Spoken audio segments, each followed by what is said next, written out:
பார்த்தீங்கன்னா ரீசெண்டாக இந்த ஒரு கிளிப் இன்ஸ்டால இருந்து யூடியூப்ல இருந்து எல்லாத்துலையும் ட்ரெண்டிங்காக போயிட்டு இருக்கு. அப்படி இது என்ன கிளிப்னா, டால்ஃபின் மாதிரியே இருக்கு ஒரு ஃபிஷ், அது பேர் ஓர்கா. இது வந்து அவங்க ட்ரெயின் பண்ண ட்ரெயினரை வந்து கொண்டிருக்கு அப்படின்னு சொல்லிட்டு ஒரு நியூஸ் போயிட்டு இருக்கு.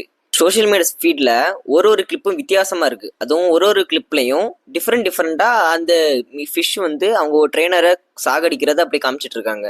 ஃபர்ஸ்ட் இந்த ஓர்கா ஃபிஷ் வந்து டால்ஃபின் மாதிரி ஒரு ஃபிஷ், அதாச்சும் நம்ம ஹியூமனுக்கு வந்து இது ரொம்ப ஹார்ம்ஃபுல்னு சொல்ல முடியாது, அப்படிப்பட்ட ஃபிஷ். இது வந்து எப்படி கொண்டிருக்கும்? ஃபர்ஸ்ட் நீங்க ஒரு கிளிப்லையும் பார்த்துருப்பீங்க, ஒரு இன்சிடென்ட்டும் வித்தியாசமா இருக்கும். இதுல என்ன தெரியுது? இது ஒரு ஒரிஜினல் வீடியோ இல்லைன்னு தெரியுது. ப்ராப்பரா சொல்லணும்னா இந்த ட்ரெயினர் ஜெசிகா ரெட் கிளாலிஃப்னு ஒரு ட்ரெயினரே கிடையாது. இது ஃபுல்லா ஒரு ஏ ஜெனரேட்டிவ் வீடியோன்னு சொல்றாங்க. ஏ தான் ஃபியூச்சர்னு சொல்லிட்டு இருக்க இடத்துல ஏனால நம்ம பீப்புள் எல்லாரையும் ஃபூலும் ஆக்கும்னு சொல்லிட்டு ஒரு எக்ஸாம்பிளா இந்த கிளிப்ஸ் இந்த வீடியோ எல்லாம் சொல்லலாம்.